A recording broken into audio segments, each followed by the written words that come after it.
શ્રીમદ ભગવદ્ ગીતા સાંભળતા સર્વ ભાવિક ભક્તજનોના હૃદયમાં વિરાજમાન પરમાત્માને મારા પ્રણામ। શ્રીમદ ભગવદ્ ગીતાના અત્યાર સુધીમાં આપણે 150 ભાગ સાંભળ્યા છે। આજે આપણે 151મો ભાગ સાંભળીશું। હરિ ઓમ। ચોથા અધ્યાયના 38મા શ્લોકનો અર્થ છે, આ મનુષ્ય લોકમાં જ્ઞાનના સમાન પવિત્ર કરવાવાળું બીજું કોઈ સાધન નથી। જેનો યોગ સારી રીતે સિદ્ધ થઈ ગયો છે તે કર્મયોગી એ તત્વજ્ઞાનને અવશ્યમેવ પોતાની મેળે પોતાની જાતમાં પામી લે છે। તો આ હતો 38મા શ્લોકનો અર્થ। હવે આમના પર સ્વામી શ્રી રામસુખદાસજી મહારાજે જે ટીકા લખી છે તે આપણે સાંભળીએ। સઘળે સઘળી પવિત્રતા આ મનુષ્ય લોકમાં જ પ્રાપ્ત કરવામાં આવે છે। પવિત્રતા પ્રાપ્ત કરવાનો અધિકાર અને અવસર મનુષ્ય શરીરમાં જ છે। એવો અધિકાર કોઈ અન્ય શરીરમાં નથી।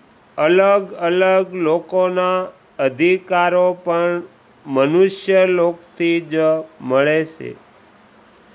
સંસારની સ્વતંત્ર સત્તાને માનવાથી તથા તેના દ્વારા સુખ લેવાની ઈચ્છાથી જ સઘળા દોષો અને પાપો ઉત્પન્ન થાય છે। તત્વજ્ઞાન થતાં જ્યારે સંસારની સ્વતંત્ર સત્તા જ નથી રહેતી ત્યારે સઘળા પાપોનો સર્વથા નાશ થઈ જાય છે અને મહાન પવિત્રતા આવી જાય છે।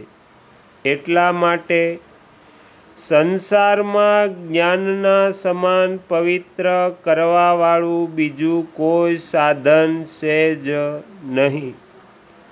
સંસારમાં યજ્ઞ, દાન, તપ, પૂજા, વ્રત, ઉપવાસ, જપ, ધ્યાન, પ્રાણાયામ વગેરે જેટલા સાધનો છે તથા ગંગા, યમુના, ગોદાવરી વગેરે જેટલા તીર્થો છે તે બધા મનુષ્યના પાપોનો નાશ કરીને તેને પવિત્ર કરવાવાળા છે। પરંતુ તે બધામાં પણ તત્વજ્ઞાન સમાન પવિત્ર કરવાવાળું કોઈ પણ સાધન, તીર્થ વગેરે નથી। કેમ કે એ બધા તત્વજ્ઞાનના સાધનો છે અને તત્વજ્ઞાન એ બધાનું સાધ્ય છે। પરમાત્મા પવિત્રતાના પણ પવિત્ર છે।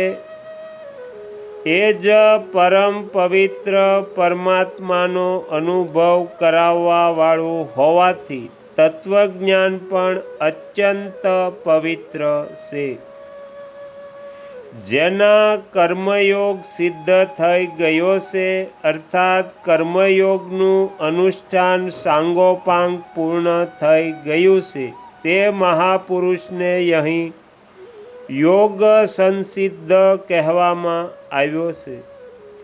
છઠ્ઠા અધ્યાયના ચોથા શ્લોકમાં તેને જ યોગારૂઢ કહેવામાં આવ્યો છે। યોગારૂઢ થવું એ કર્મયોગની અંતિમ અવસ્થા છે। યોગારૂઢ થતાં જ તત્વબોધ થઈ જાય છે। તત્વબોધ થઈ જતાં સંસાર સાથે સર્વથા સંબંધ વિચ્છેદ થઈ જાય છે। કર્મયોગની મુખ્ય વાત છે પોતાનું કંઈ પણ ન માનીને સઘળા કર્મો સંસારના હિતના માટે કરવા, પોતાના માટે કંઈ પણ ન કરવું, એમ કરતાં સામગ્રી અને ક્રિયાશક્તિ બંનેનો પ્રવાહ સંસારની સેવામાં થઈ જાય છે. સંસારની સેવામાં પ્રવાહ થતાં હું સેવક છું એવો અહમનો ભાવ પણ નથી રહેતો, અર્થાત સેવક નથી રહેતો, કેવળ સેવા રહી જાય છે. આ રીતે જ્યારે સેવક સેવા બનીને સેવ્યમાં લીન થઈ જાય છે, ત્યારે પ્રકૃતિના કાર્ય શરીર તથા સંસાર સાથે સર્વથા વિયોગ સંબંધ વિચ્છેદ થઈ જાય છે. વિયોગ થતાં સંસારની સ્વતંત્ર સત્તા નથી રહેતી, કેવળ ક્રિયા રહી જાય છે અને યોગની સસિદ્ધિ અર્થાત સમ્યક સિદ્ધિ કહે છે. કર્મ અને ફળની આસક્તિથી જ યોગનો અનુભવ નથી થતો. વાસ્તવમાં કર્મો અને પદાર્થો સાથેનો સંબંધ વિચ્છેદ સ્વતઃ સિદ્ધ છે, કારણ કે કર્મો અને પદાર્થો તો અનિત્ય આદિ અંતવાળા છે અને પોતાનું સ્વરૂપ નિત્ય છે. અનિત્ય કર્મથી નિત્ય સ્વરૂપ શું મળી શકે છે? એટલા માટે સ્વરૂપને કર્મ દ્વારા કંઈ નથી મેળવવાનું. આ કર્મ વિજ્ઞાન છે. કર્મ વિજ્ઞાનનો અનુભવ થતાં કર્મફળ સાથે પણ સંબંધ વિચ્છેદ થઈ જાય છે, અર્થાત કર્મજન્ય સુખ લેવાની આસક્તિ સર્વથા દૂર થઈ જાય છે. જે દૂર થતાં જ પરમાત્માની સાથે પોતાની સ્વાભાવિક નિત્ય સંબંધનો અનુભવ થઈ જાય છે, જે યોગ વિજ્ઞાન છે. યોગ વિજ્ઞાનનો અનુભવ થવો એ જ યોગની સિદ્ધિ છે. જે તત્વજ્ઞાનથી સઘળા કર્મો ભસ્મ થઈ જાય છે અને જેના સમાન પવિત્ર કરવાવાળું સંસારમાં બીજું કોઈ સાધન નથી, તે જ તત્વજ્ઞાનને કર્મયોગી યોગ સિદ્ધ થતાં બીજા કોઈ સાધન વિના પોતાની મેળે પોતાની જાતમાં જ તત્કાળ પ્રાપ્ત કરી લે છે. 24મા શ્લોકમાં ભગવાને બતાવ્યું હતું કે પ્રચલિત પ્રણાલી અનુસાર કર્મોનો ત્યાગ કરીને ગુરુની પાસે જતા તેઓ તત્વજ્ઞાનનો ઉપદેશ આપશે.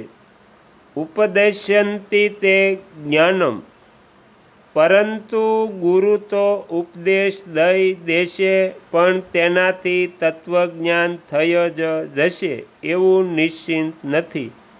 પછી પણ ભગવાન અહીં બતાવે છે કે કર્મયોગની પ્રણાલીથી કર્મો કરવાવાળા મનુષ્યને યોગ સિદ્ધિ મળી જતાં તત્વજ્ઞાન થઈ જ જાય છે. તો અહીંયા શ્રીમદ ભગવદ્ ગીતાનો 151મો ભાગ સમાપ્ત થાય છે. હવે પછીના વિડીયોમાં આપણે 152મો ભાગ સાંભળીશું. તમે તમારો કિંમતી સમય આપી એકાગ્ર ચિત્તે પ્રસન્નતાપૂર્વક શ્રીમદ ભગવદ્ ગીતાનો પાઠ સાંભળ્યો એ બદલ હું આપ સૌનો ખૂબ ખૂબ આભાર વ્યક્ત કરું છું અને આશા પણ રાખું છું કે તમને સાંભળવો ગમ્યો હશે. જો ગમ્યો હોય તો બીજા 5 લોકોને પણ સંભળાવજો. શ્રી સદગુરુદેવની જય. આગળના વિડીયો જોવા માટે આ ચેનલને સબસ્ક્રાઈબ કરો અને જો આ વિડીયો પસંદ આવ્યો હોય તો લાઈક કરો.